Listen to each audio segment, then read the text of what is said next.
Magdalena. Hi.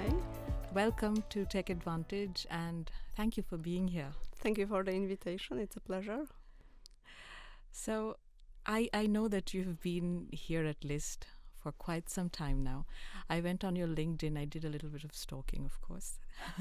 And I saw that you started your career when exactly it was. So I joined what was at that time CRP Gabriel Lippmann. Yes. I joined it as a postdoctoral researcher in a framework of a gas pop project financed by the FNR, and that was in 2012. So just after finishing my PhD at the University of Liège. Liège, yeah, that's what. So I saw that you did your PhD from Belgium in Liège. You're from Poland, you're saying, yeah? I'm from Poland. Yes, but actually I knew Liège because a few years before starting my PhD, I did my Erasmus, I think you call it Erasmus student exchange, and that was at the University of Liège. Right. So I actually did my master study, my master research, my master project in Liège in 2000. It was 2004, 2005. Right. Then I went back to Poland. I just graduated, and I actually was looking for a position in research. So my objective was to do a PhD, but I was not under pressure to start PhD directly after my master because I felt like I need a bit more of expertise. So I was looking for a different position, and I actually found one in Barcelona. So I worked for almost 2 years as a kind of research assistant, where I also did what they called over there like advanced master studies. So let's say halfway to a PhD in Spain. And then my contract came to the end. There was no further funding available. So I was actually looking for a PhD position. I thought like, okay, I did quite a lot of I gained some more expertise because I work over there really with great colleagues who helped me to get experience with different molecular laboratory techniques, and I felt like I'm now equipped with the skills, with the right skills to start my first research topic. And what I was was looking. It? Sorry to interrupt. What was it? What was your research about? In Barcelona? What topic did you start by? I mean, your master's also. Like it was from the beginning. Was it in environmental issues when I was perhaps it was my third or fourth year of master study. At that time, master was 5-year program. Oh wow. I was a little bit like confused which kind of specialization should I choose, where there's actually future, where I will find employment, because it's also important, right? Yeah. So you know what I did? I went to the library because at that time, I mean, we had already access to the internet, but it was not so common. So I went to the library. I think it was like English Council Library or something like that in the city where I studied. British Council, yeah? British Council, yeah, exactly. And I was checking the job offers in Nature journals, and I was looking like, in which kind of research domain there's like highest demand, and microbiology was like pumping up. So I said, I remember that era as well. Yes, in India it was the same actually, because we just talked. We are from the same generation. Yes. I was the same actually at that time as well. Yeah. So I say like I really enjoyed microbiology when I had courses in my earlier years of master.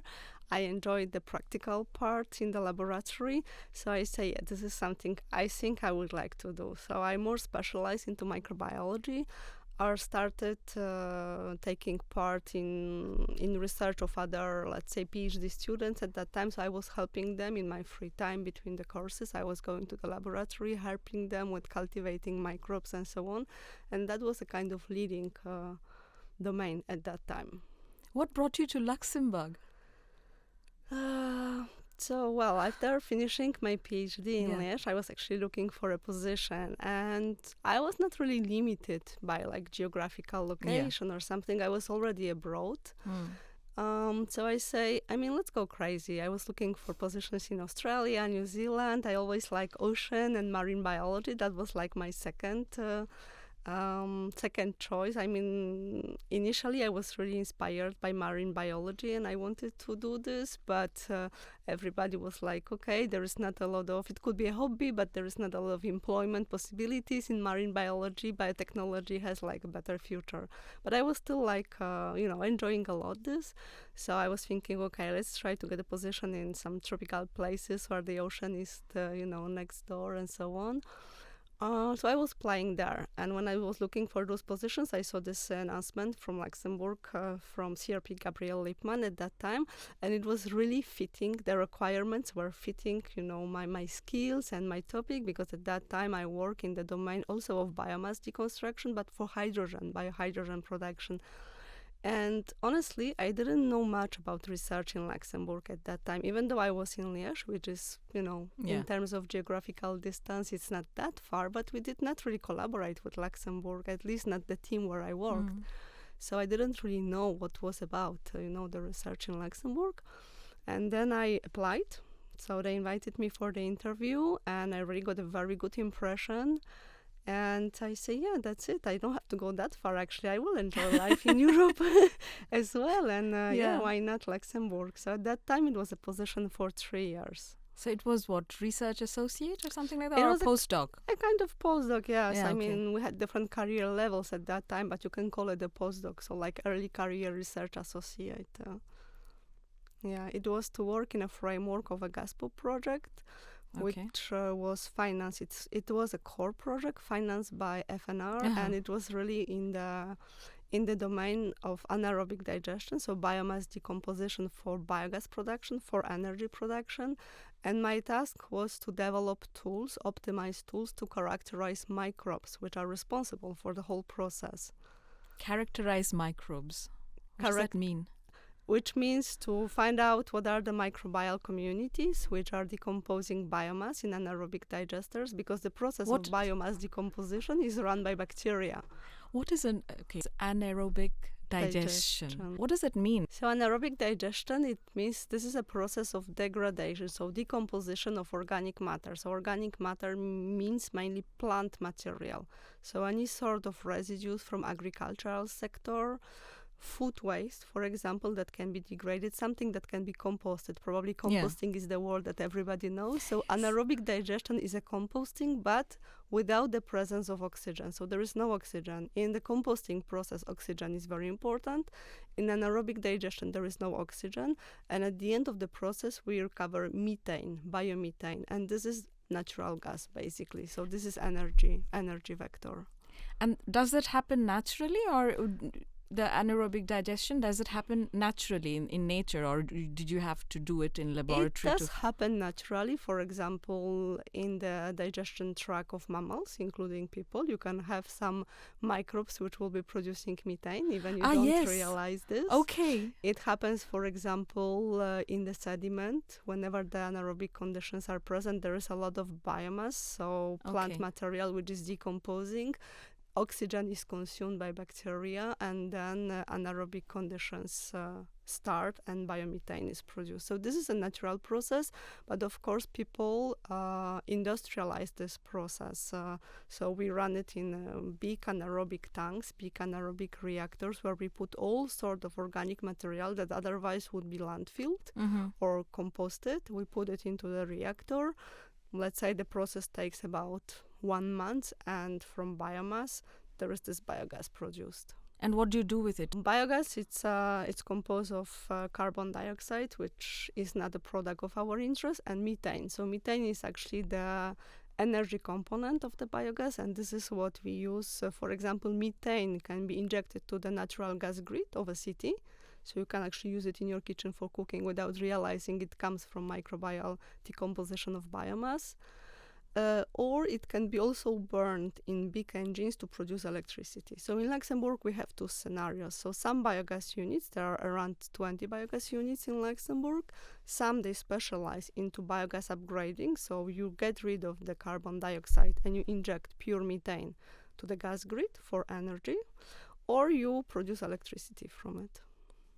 Okay, so that is the end That is objective. the end product. Okay. Yes. Okay, so I'll come back to your research again, but now coming back to your time at LIST. Mm-hmm. So how was it this past 10 years? Because you were actually in LIST when it became LIST. Mm-hmm. So when the two research centers merged, and how has it been over the last 10 years? Mm-hmm. Collaboration-wise? There have been quite many changes, Yes, right? yeah. LIST as organization has grown significantly from the time when I was hired and where we are now.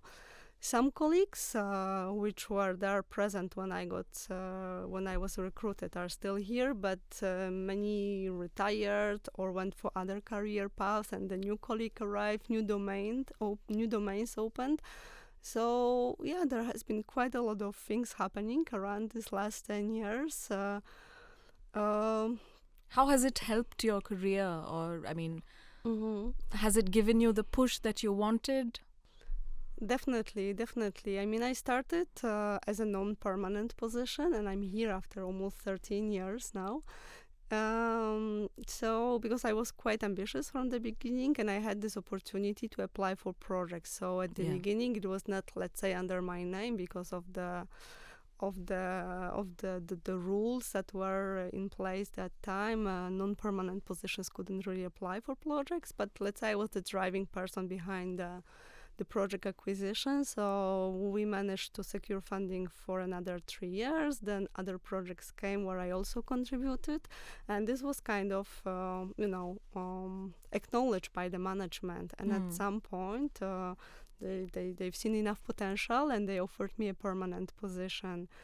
And well, then our research is really based on project acquisition. So we are trying to give it a certain direction, of course. Most of the research is somehow related to this biomass valorization, not only for energy production, but also for other means. But of course, because we are dependent on external funding, so sometimes we also deviate, right? If you don't manage to secure funding in what is your, let's say, main research domain, then you start deviating. You also start collaborating with people. So this is how I end up also working in the domain of soil. We initiated collaboration with ASTA, with the ministry. And now soil is kind of an important domain, or it's becoming an important domain in this. So thanks to the research that we initiated, we could get some permanent positions. So colleagues who are more with the right expertise in the soil microbiology, who kind of took over this domain.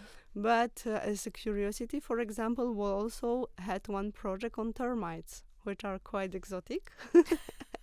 They are not really native to Luxembourg, but for us they are a very interesting model to study, because they are, let's say, the nature's decomposer. So they are the most efficient natural system. Wood, they to degrade, but not only. You would be surprised. Most of the termite species, they are actually feeding on biodegradable particles in the soil. Yeah, so they are really like agriculture engineers in tropical and subtropical regions. But yes, we are mainly interested in those which are feeding on wood or some kind of wood at the different stages of the decomposition, let's say. So it can be sound wood, but also more humified wood, or really this organic matter from soil.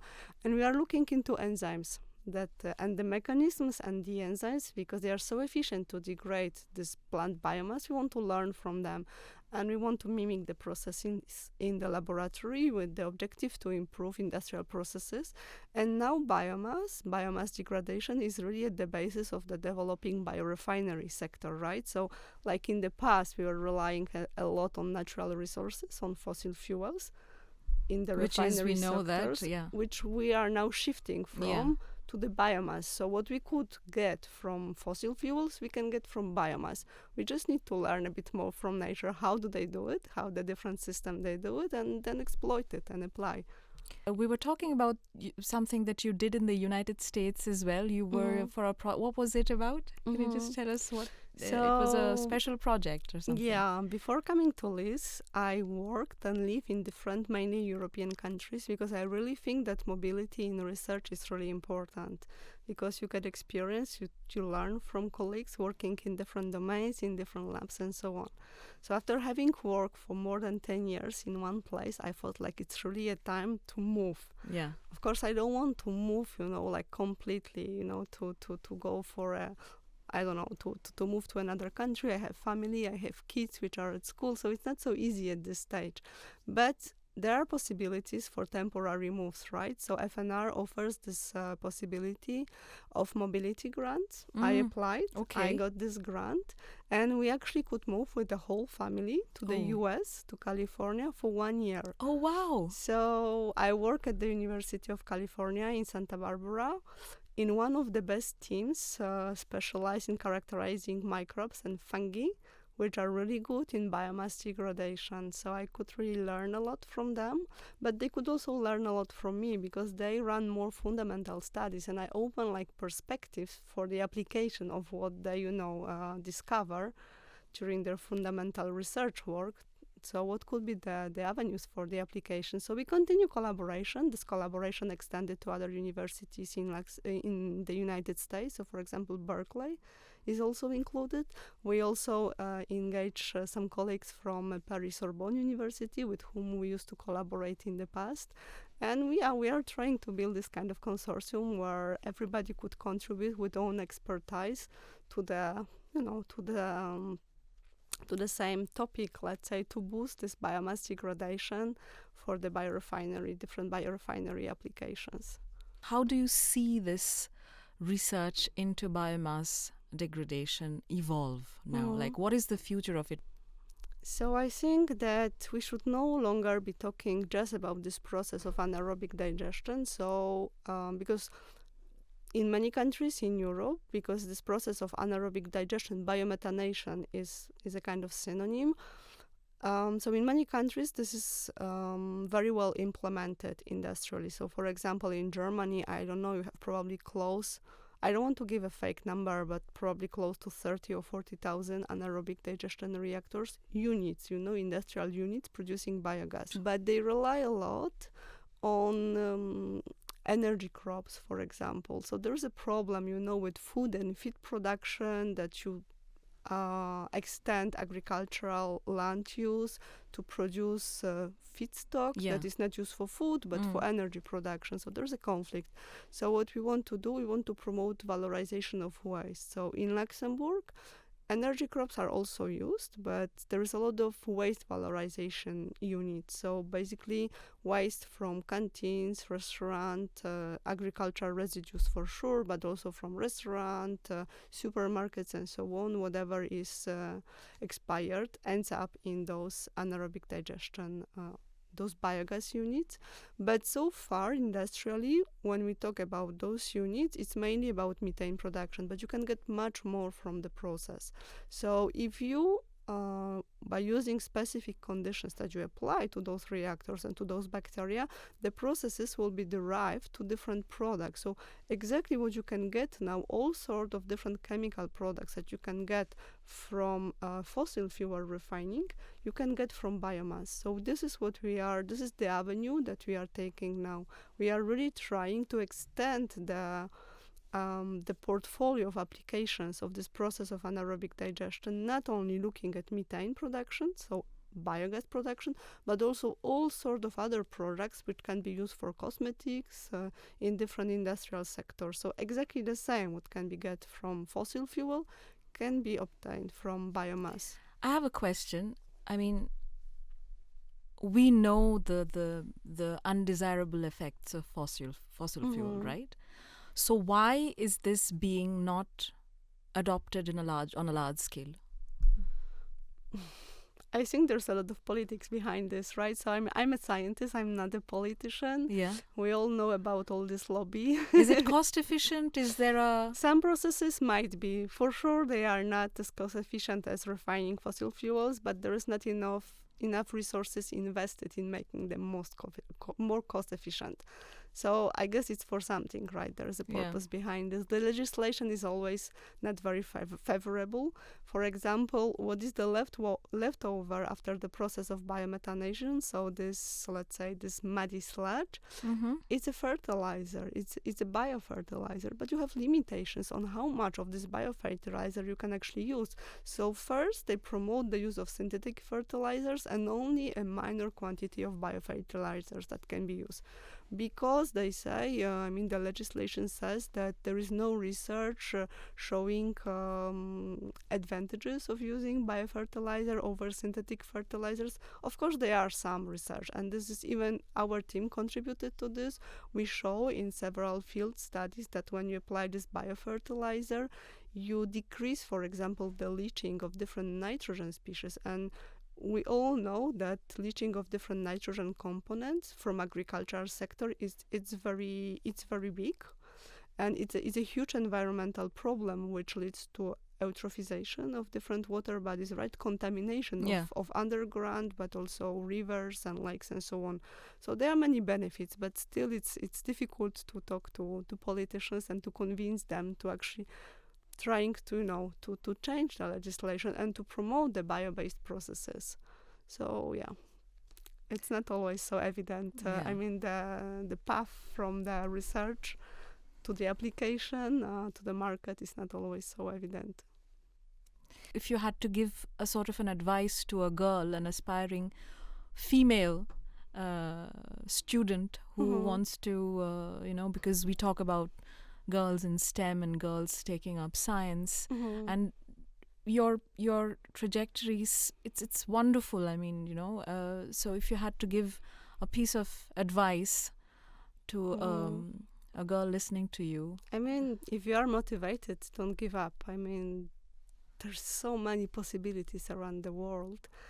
Just have to let it try, let it go. And so first of all, I'm quite motivated person, and I'm not afraid of taking new challenges. I think that everything is possible. It only depends on you. What you can achieve actually really depends on you, on how confident you feel and how much you believe in your possibilities. But I have always, I'm not like a very career-oriented person, I really enjoy working with people, and empowering them with different skills. In a way, I also succeed because we all work together, we form a team, and in research, teamwork is a very important aspect. I don't feel like special in any way because I managed to pass through so many different stages. I just feel like I'm not afraid of trying new things, and girls should not be afraid. The world is there, it's open, there's a lot of different possibilities. You just need to believe in yourself and work hard. You talked about teamwork. If you had to name one colleague who has influenced your work, or who you want to give a shout out to in list, who would that be? Well, it's a very difficult question because, as I told you at the beginning, there was like a lot of turnover in list since I came here, and a lot of different colleagues which influenced me a lot are now no longer working at least. But if I should name one, even though I appreciate many, there's a long list of people I have been collaborating with in list, inside ARIN and what was MRT before as well. And I really appreciate it, and we managed to get nice. MRT is Materials Department. Exactly. It used to be, we managed to get really nice results, which we published together, or which were at the basis of the development. But if I have to choose one name, I think it's my former group leader, Philippe Delfos. He doesn't work for LIST any longer. He's now the advisor to the rector at the University of Luxembourg. He was a person who inspired me a lot because of his positive, mindset. He's always very, never criticizing anybody, always trying to see the things in the positive light and looking into the good things and good skills in everybody. And I think that was, that was. I mean, we are still good colleagues, but I really appreciated working That's a with great him. quality, isn't So it? he didn't perhaps taught me. He didn't teach me like the let's say the technical skills, because I was already quite well equipped when I joined this, and I came with a unique expertise. But all those human skills, soft skills to be a Of good course. leader, Yeah. and I appreciated working with him a lot. If I ask you, what is your favorite innovation that came out of LIST? I probably don't know all of the innovations of You don't? LIST. I mean, especially what is again course. more the one resulting from the material science research.